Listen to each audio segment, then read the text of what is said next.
kokite metama lo bana yokati na ye aloba poete libota na yo bana kobika toza prete ya koyamba message na yo na tongwa lelo lokola bomoko ndeko tatoli nzamba solo pe abomoi tolobi merci Seigneur Jésus-Christ. Merci Seigneur. Tobeteli kolo maboko makasi.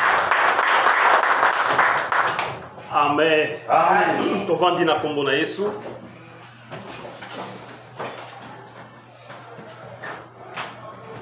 Que Dieu soit loué. N'a pas moli présence na yo. N'a pas moli présence na ngai. Tikanza mbalola. Abakisa ebele. Amen. Amen. Abakisa ebele kati na yo pe kati na nga. Tozali ko avancer na grâce au Nzambe azo continuer ko pesa biso tina mokolo ya lelo. Amen. Amen. Alors, je pense que maman témoignaki na uti vraiment kobela depuis que je suis né na bela modèle oyo on a belité. Amen. Mais eloko eza ko fortifier nga makasi ezani santé za bien te mais Dieu me fait grâce na prêchaka. Amen. Amen. Alors, si j'avais battu la confiance, j'allais quand même y inviter, battu natango na zana repos. Amen. Baya pour prêcher, mais tout autour de moi, je n'ai jamais vu une personne de confiance. Amen.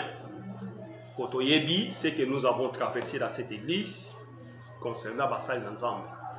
Alors voilà pourquoi nous avons la grâce. Makasi penza ya kozwa bazere belé à côté de mes mains. Nangolu Nzambe ndeza kosala yete totele. Amen. Alors, landangai, je pense que nous avons parlé de important oyo ezako enseigner biso d'une manière dans notre conscience de ce que nous pouvons faire à travers la part que Dieu nous a confiée. Amen. Le dimanche passé, j'avais parlé la part qui ne lui sera pas ôtée. J'avais parlé sur l'histoire de Jésus ensemble avec Marthe et ensemble avec sa sœur. Dans le belaki, histoire des acquis importants. Na mekapozonga moi moke. Tokena Luc chapitre 10. Une petite révision, Luc chapitre 10, verset 42. Luc chapitre 10, verset 42.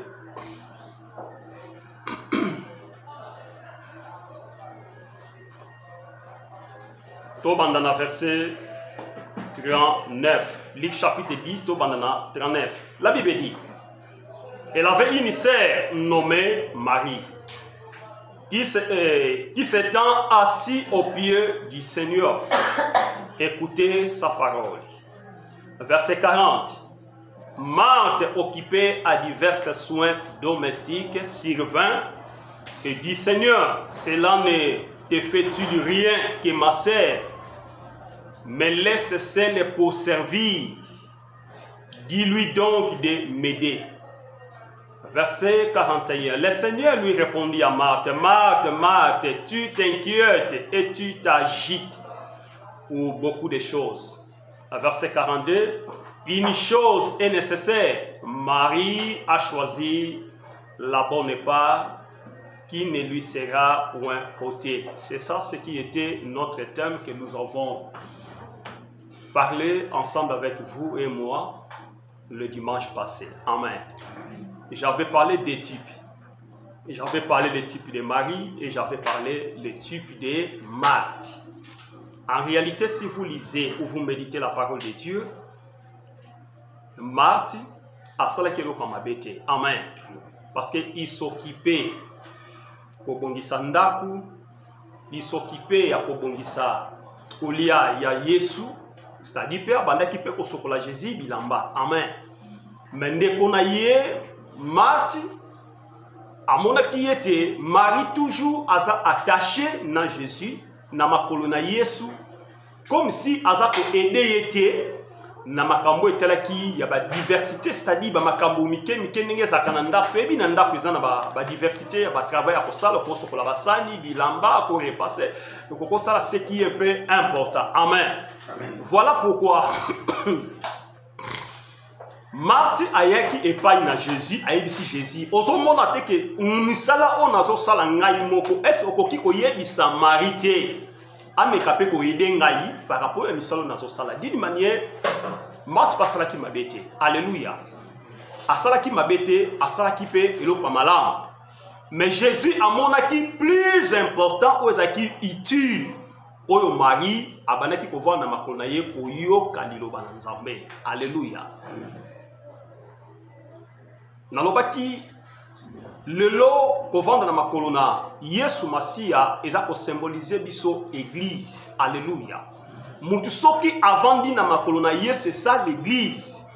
Okomona mutu wana même sa façon de parler, sa façon de raisonner, sa façon de dire, sa façon de se comporter, c'est très différent par rapport à mutu yo azako se donner de sa propre énergie. Alléluia. Azako se donner yemoko na makambo ya peut-être à cause nango si ya kosala. Mais mutu amikiti si na makolo na Yesu osenti mutu wana nzamba bukaka ye, nzamba fasonaka ye, nzamba memaka ye na ba domaine moko oyo d'abord l'spiritualité ya mutu wana ekomaka na niveau moko supérieur. Pourquoi? Parce qu'il est là pour écouter la parole de Dieu. Alléluia. Ndenge tovandi boyi si seulement si ya solo toyaka pona koyoka liloba Nzambe liloba o toza koyoka bien aimé et témoignaka biso d'une manière d'une autre na ba milliers na ba endroit na ba sidadi na ba ville na ba village place auto kendaka place auto vendaka. Je ne peux pas me dire que je suis un pasteur mais ma façon d'être, ma façon d'agir, Dieu va parler, il peut être un homme de Dieu. Alléluia. Pourquoi? Parce qu'il y a un esprit de Dieu qui parle. Il y a un esprit de Dieu qui agit dans notre vie. J'avais parlé que nous traversons des moments très difficiles, même les chrétiens, même les hommes de Dieu, ce qui même osent prudenter, tu seras dessus devant Dieu. Alléluia. Okoza dessus banzambe na salela ki nzambe na sakife nzambe na pesa ki ba oyanga comme homme riche nenga poussane ke pas Jésus lobi na pesa ka nyonso mais Jésus ça qui est aller vendre tout ce que tu possèdes que ne ko pesa yango Bible lobi homme riche akitisa ki mutu a répondre ki suscité abaluka ta kendaki. Alléluia. Eza ba caractère eza ba type eza masali manière oyo lelo eze vive na kati d'église na biso. Bien aimé, tout ce qui a été écrit et loko moko te ekoleka sans être ba effet nango et manifesté même na tango na biso. La même Bible, bien que ba Moïse ba komaki yango na ki hébreu, c'est ça ba traduit yango dans notre langue française. Amen. À moins que tu sois un musulman ou na doctrine moko quelconque, mais si tu es dans la christianisme, bien aimé, c'est la même Bible. Alléluia. C'est-à-dire que bamakambo ba pasaki, bamakambo ba vivaki, nous pouvons aussi vivre et passer des choses pareilles dans notre vie. Mais ce qui va nous différencier, c'est la manière d'écouter la parole de Dieu. Parce que la femme, elle avait tout à faire, mais elle pouvait être dans les pieds de Jésus, écouter la parole de Dieu. Quand Marthe a yé, Jésus, il a répondu à Marthe à deux fois double. Marthe. Alobi, Marie a poni elo kwa mabete. Alléluia. A poni elo kwa malamu. Oye ekoyeba kolongwate ko pikolate. Oyebi quelqu'un si est dans le Seigneur, il a reçu la parole de Dieu dans sa vie. Il a reçu Christ dans sa vie. Bien aimé, que ce soit l'entourage, cet esprit-là, ekoyeba ko ote au place wana. Alléluia. Ekoyeba ko bimisa yo tala ngana na zuma grâce na sali mission mingi. Na bandundu, na wapi, na sali mission mi situ na Kasai kolobate. So tu ko tangelo ba village ya Kasai na kemo na makoloa. Alléluia. So bina banda kotangela yo ba place oyo na sali même na lunda ba mboka oyo ba area auto visiter bien aimé soki tozalaki bato nzamba ponité le long de musalo pe totika yango. Alléluia. Parce que nous avons vécu ensemble avec des hommes de Dieu, ils y prêchent très bien. Mokoyoka lobi na butu bake kangé mwasi ya bato. Alléluia. Tala ndenge bandimi bakoza dessus. Il a fait même un séminaire et apporté un plus na ba vie à batou, mais après avoir une semaine, boke kokuta ye likolo ya mwasi. Alléluia. Yango lelo tozomona même na l'église na biso, bato ebele bayebi nzambe, baza libanda. Mais nous les pasteurs, alléluia, nous les hommes de Dieu, nous se comportons mal. Bato ebele baza dessus. Baza dessus na makambo ba moni na ba vie na biso basali na nzambe. Nous ne sommes pas des exemplaires. Et pourtant tokomi ba porte, o tokomi ko fesha batu. Moye basambe la malamu ezate, nzamba ko tuna biso. Pourquoi Bible sono ba ke basanze ba ko la doublement jugé. Alléluia. Parce que un, vous avez la connaissance. Pourquoi tu n'as pas pratiqué ces connaissances? Mais pourquoi ça qui dit kambo encore? Parce qu'il y a des choses basanze basa encore. Alléluia. Mais il doit le faire. Et tous tes péchés, surtout, ils ont la conscience ya mutu. Ils ont toujours jugé. Alléluia. Nous avons jugé tout ce qu'on fait, juger dans le Alléluia. À juger yo. Conséquence dans les alliés. Alors, tout le monde qui Marie a ponaki et l'autre est important. Est malamu. Oh, jamais bakoki kolongola. J'avais dit que dans la vie, il y a des choses. Bakoki kolongola yango. Et ça, makam susu. Même papa, même maman abotio. Akolongola ngote. Amen. Destiné. On zamba pone la yo. Tala biso. Tokoli na basambe na bandoki. Alléluia. Ba collègue na biso basel na nzambe msu bandoki. To. Et puis, tolé na bandak na bango. Tolé pe basani moko. Alléluia. Ta biso sali ba ki kamaderi hein. Amen. Toke pa na biso tolé, toke pe pa na bino tolé, toke pe kuna tolé, toke kuna pe tolé mais to sala ki ba frère. Alléluia. Mais nenge tozo lié na banda wana, il y avait aussi ba camarade na biso ba ki ba sorcier. Même kolo ba boma mutu na ba quartier, ne place makameye bana tondimate. Mais les choses étaient vraies. Alléluia. Voilà pourquoi bien aimé, ce qui nous a préparé, tu peux manger avec même un sorcier. Tu dors même avec un sorcier. Il ne pouvait jamais ôter ce que Dieu a prescrit dans sa divinité. Alléluia. Akoki kolongola ngoto yo kobanga kanokite. Kobanga kamutamisala mabete, mais basakani na position. Alléluia. Oyebi nzamba des fois des choses. Il ne veut pas nous faire voir. Babiloko mususu, alléluia. Parce que ce que bandi ko lakisayo à chaque temps, à tout temps. Bien aimé, okoina batu, tu peux rester seul. Alléluia. À l'action mutema ya muto yo vandi na ye. Mutema ya muto yo so solo na ye.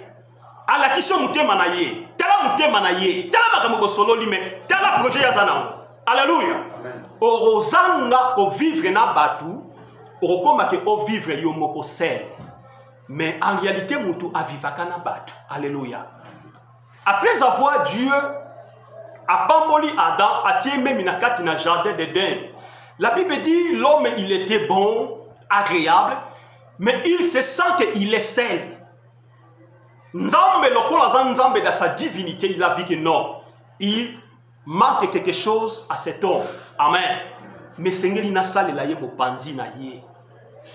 Mokolo Ada amona Eve, ezate nzambe mutapesa Eve kombo. Alléluia. Et Ada ne mutapesa Eve kombo Eve. Yene mutapesa ka kombo wana et puis kombo etikale ko mama. Ça veut dire il y a des choses dans la vie, il faut que Dieu soit au centre de tout dans notre vie. Alléluia.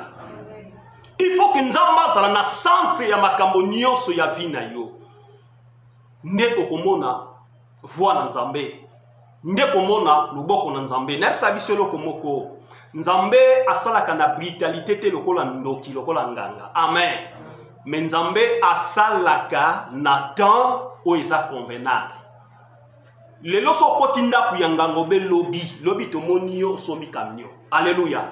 Mais so y une église qui peut faire même 5 ans. Alléluia. Osombi pe mutokate. Parce que Dieu te voit à la longue. Dieu te voit ce qui arrivera dans votre vie. Il faut nous affermir. Il faut nous façonner.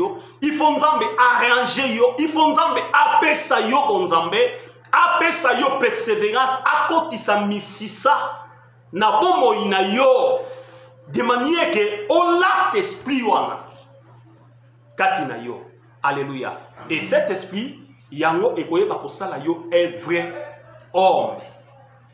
Et que ça la yo moi si ya solo partout où et si ka nyoso yo kosala.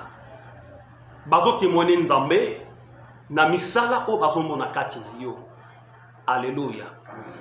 Tolobela parce que tolobela qui m'a dit à Marie, tolobela et là on important. Tolobela si la destinée. Parce que j'ai parlé de la part de l'homme, j'ai parlé de la c'est-à-dire dans la part ya mutu ya moi si ya mutu na nzambe, comment mutako vivre na nzambe, comment mutako ko protéger babiloko ezali ya ye, comment mutako ko se séparer na babiloko ezali ba éphémère, c'est-à-dire ezana batam moko ya muke, ça peut passer. Neti biso batuto vivre na batam moko bingo éphémère, ezana tango muke. J'avais donné les versets bibliques, c'était à Psaume 119 verset 19.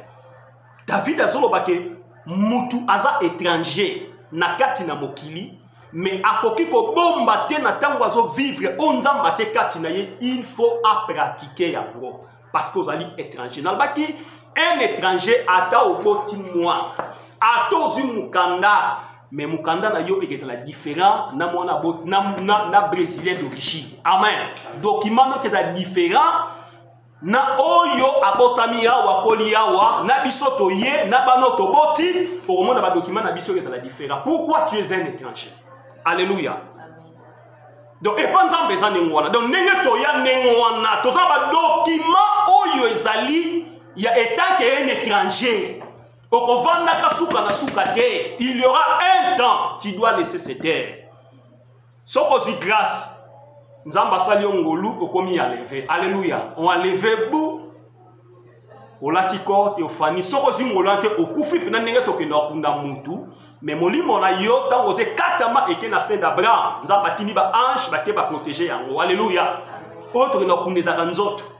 Le vrai mutu soki akati motema mutatikali eloko pamba. Yango no mona kabande kuna biso ba brésilien d'une manière ba comprendre eloko wana. Ba mona ka valeur mutu tanga za bo mais so mutakufi et pas na bango ekomelo ko moi tasio ka ba etika. Alléluia. Mais d'une manière ezamba bien parce que mutu balela kaye na Bible balela batu. Alléluia. Batu ba kufa ba Moïse ba mona bango te me balela bango pendant ba 40 jours 40 nuits. Et ça important. Alléluia. Alors naso lingana me mona voix moko on comprenaka vie na yo vie chrétien. On comprenaka destinée ya vie na yo. On comprenaka tokoza la 5 6 7 ba camarades. Mais mutu na mutu azana tana ye. Mutu na mutu azana lipamboli na ye. Mutu na mutu azape na oyo nzamba zo bongisa pona ye. Alléluia. Ngandenge na lobakelo komoko mystère wana namona kanzambe azaka kanzambe. Na beta lisolo to ya 2 personnes en avion, 3 personnes en avion. Amen. 3 personnes en avion, mais 2 personnes bakufa. Bakundi bona mboko. Alléluia. Ngam na tikali. Par rapport. Et puis baki basali nzambe moko pasteur, moko serviteur. Il se prétend d'être déjà pasteur. Bakundi ba. Alléluia. Alors, étant qu'un homme, ça me parle beaucoup. Alléluia. Pour bawa bakufi pe bateya ki batu. Bawa bakufi pe babonda ki pona batu. Mais pourquoi bayaki na ba projet, bayaki na makambo malamu, mais babeli pe bakufi. Bakute pe na problème bakufi, bakundi bango, mais Dieu me laisse. Alléluia. Donc nous avons un Dieu oyo biso esengeli tango nyonso kozonga bomoto na biso ko se réfléchir d'une manière d'une autre. Na le na lati na meli. Bien-aimé, et que ça n'a jamais suffi dans ma vie. Alléluia. Ce qui est important, comme Jésus parlait à Marthe, Marthe, elle a choisi ce qu'il ne sera jamais ôté dans sa vie. C'est ça la vie, de choisir la parole de Dieu. d'être ensemble avec Dieu dans votre vie, c'est la spiritualité de Dieu ou le caractère de Dieu dans notre vie. Alléluia. La destinée. La Bible parle sur la destinée. La Bible dit que l'homme a été créé avec une conscience morale. C'est ça ce que la Bible dit. Babi Moutou a salamaki na conscience moko important et qu'il est libre et responsable de sa vie. Donc, ce qui totalise la Genèse chapitre 3, donc les Genèse chapitre 3, nous devons découvrir quelque chose d'important. Genèse chapitre 3, verset 1er. Verset 1. La Bible dit: le serpent était le plus rusé de tous les animaux des champs que l'Éternel Dieu avait fait. Babi, nyoka azalaki le plus rusé. Il y a des animaux nyonso bazalaki ko ramper na mabele que l'Éternel Dieu avait fait. Onzamba salaki. Et dit à la femme, alobi na moisi, Dieu a-t-il réellement dit? Est-ce que nzamba yasola lobi? Vous ne mangerez pas de tous les arbres du jardin. Les femmes répondirent au serpent. La femme répondit au serpent: nous mangerons du fruit des arbres. Mais quant au fruit, c'est ça la différence. Mais quant au fruit de l'arbre qui est au milieu du jardin, a dit, mais nzete oyo ezali na kati na millier ya jardin, Dieu a dit, nzamba lobi, vous ne mangerez point, tokoki kolia ngote, et vous ne y toucherez point. Bokoki kolia ngote, bokoki pe ko poussa na pene pene na ngote bo simba, de peur que vous mouriez, de peur que vous mouriez. Alléluia. Quand Dieu parle des langages. Nzamba zo pe sa condition. Pourquoi dans ma question ou dans ma méditation, j'avais posé la question, quand Dieu faisait toute cette action, il était avec l'homme. Alléluia. Mais Azaki na moi cité, après ça qui n'y a pas ya mobile. Amen. Nasimane tang moi si azungolu na koti ya mobali, adaso abandi ko enseigner sa femme. Tala makambo nzambe alaki qui parle baki bona.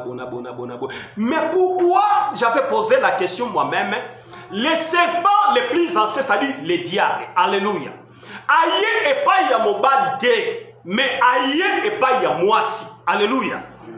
Pourquoi il a vu dans l'homme, il y a la spiritualité, dans l'homme, il y a le charisme de Dieu. Si ce qui a s'approché, à cause de la échoué. Alléluia.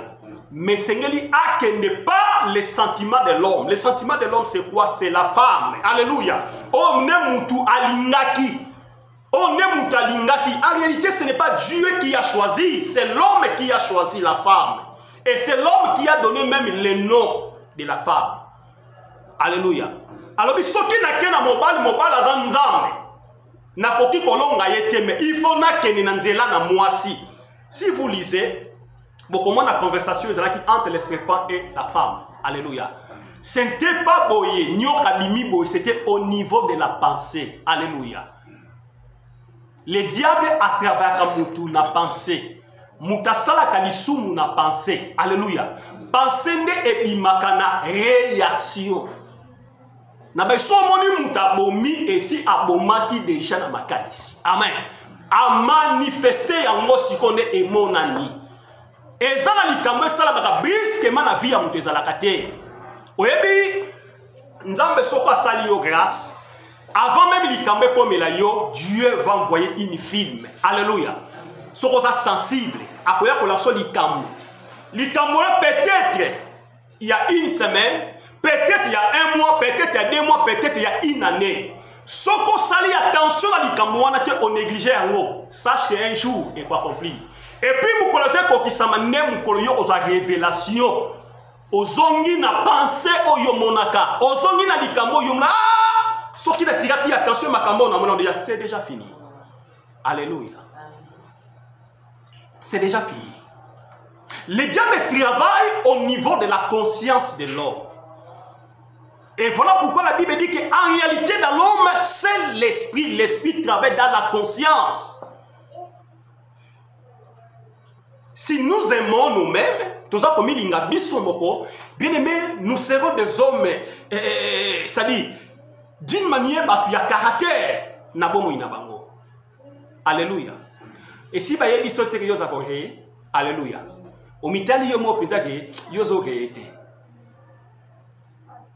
Et si vous avez dit que et si vous avez dit que yo li ko vanda na batute. Et si vous avez dit mais yo no tali pena ke o vivaka na batu. Alléluia.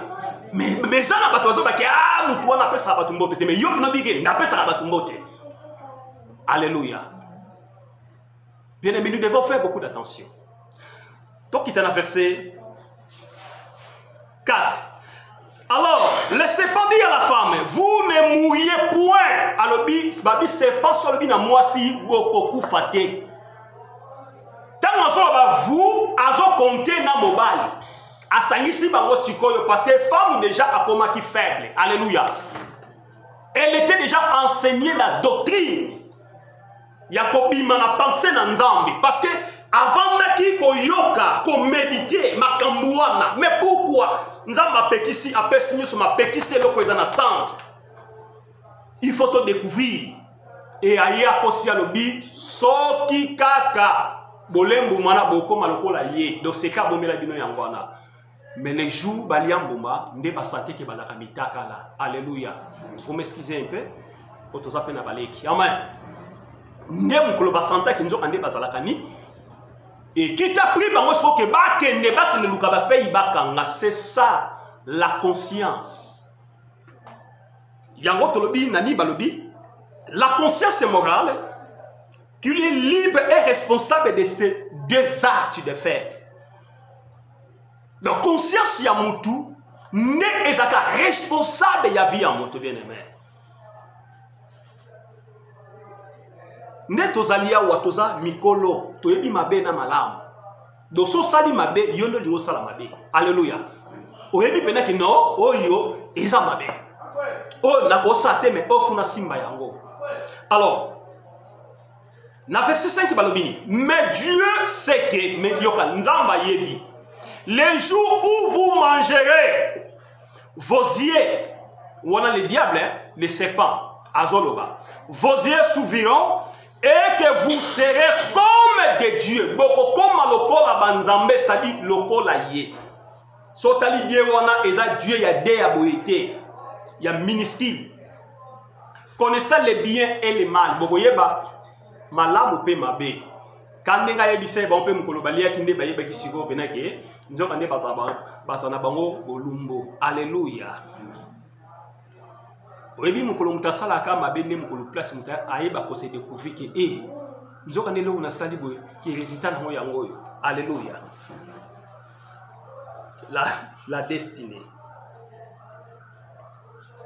La destinée est la responsabilité que Dieu a mis dans toute personne dans sa vie. S'il gère d'une manière spirituelle et qu'il y ait apporter des fruits na yango. Amen. Vous avez série moko tant tous autant la classe tant tous huit to komi to bongoli motema mingi to se donna ki makambe spiritualité belé to bosana ki pe makambu ya nzoto. Alléluia. C'est-à-dire faut natanga pe bien aimé nion se marchaka ensemble na vie. Amen. Et ça na batu mususu atangité na vie mais azwa ngolu moko exceptionnel. Alléluia. N'a pas nzambe. Ngana yebi collègue na biso moko, il y a un homme de Dieu pasteur Eli, il pas yebi, ndeto solo la yebi. Ndeko na biso wana atanga mingite. Azwa ngola otanga mingite. Amen. Mais ndeko wana soki azako tanga français na yo tangi classe. Amen. Na biso tanga tozo tanga, ya zo tanga te, mais soka zo tanga Bible et que personne ne sait. Alléluia. Et puis, si vous avez interprété en français, vous avez interprété en lingala et que personne ne sait. Mais tout dans la classe, vous avez niveau très bas. Amen. Donc, et ça n'a pas tout dans la vie. Alléluia.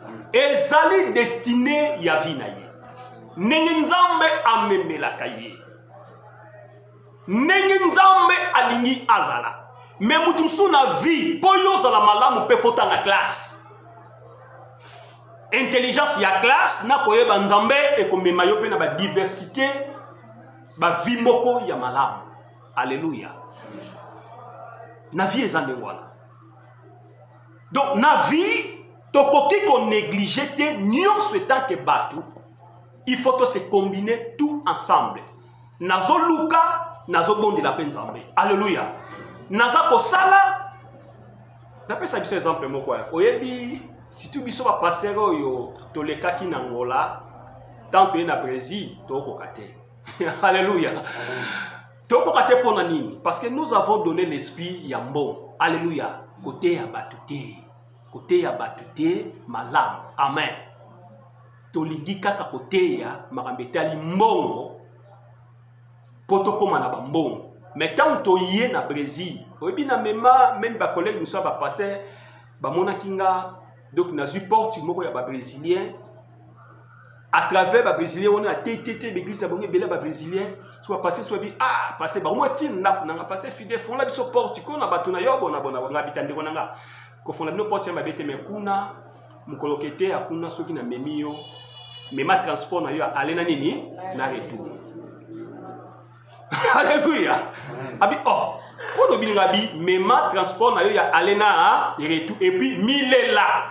Donc 1000 avant que nous te. Alléluia. Nde kwa tate. Na fongola e porte. Nde kwa kei. Ngabi lia nan mon cher avant que nabi a passer pour ngabi lia nan. Nde kwa lia te. Akenda te ya ba pesa e kafa mela.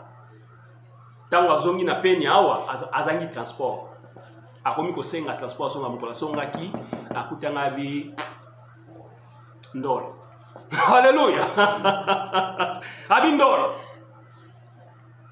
mususu alinga kende so yake na bisi ba yope susu foga bi ah yakende kuna jelo ko tebo na kende ko swadi na kende te. C'est ça l'évangile que nous avons prêché dans Angola. Amen. To détruire ba vie à ba pebele. To détruire makambe to laxi batu nzambe te mais to laxi batu ndenge ba pesaka ndenge mutazo kalipambole. Oui, c'est très bien. Bien aimé, je vous dis une chose. Dans la Bible, ce qui mutazo banga nzambe tu es béni. Amen. La bénédiction et ça te ka pasteur que tu es béni. Non, si tu crains Dieu, tu es béni. La bénédiction ezali d'autres manières, il y a quoi prendre dans mon abana nzambe ba yeba ke eza eloko yo mwana nzambe appliquer dans la doctrine chrétienne. Alléluia. Il faut appliquer yango. Pour misala na yo ezo avancement, faut pesa dimi na yo, pour pesa action de grâce na yo, pe musala na yo et avancer. Il y a que ce qui yo pesi 100, nzamba kozong sa milité, nzamba pesa na désordre te. Alléluia. Nzamba pesa na désordre te. Oyebi ma façon de prêcher na l'église mingi batamangala balingwa bengi sangate. Alléluia. Parce que je suis un homme oyo nzamba sali grâce ya ko se répandre d'une manière ou d'une autre. Amen. Il y a comprendre le sens de la parole de Dieu. Il y a comprendre ce qui est nécessaire de donner aux enfants de Dieu. Alléluia. Oh, c'est important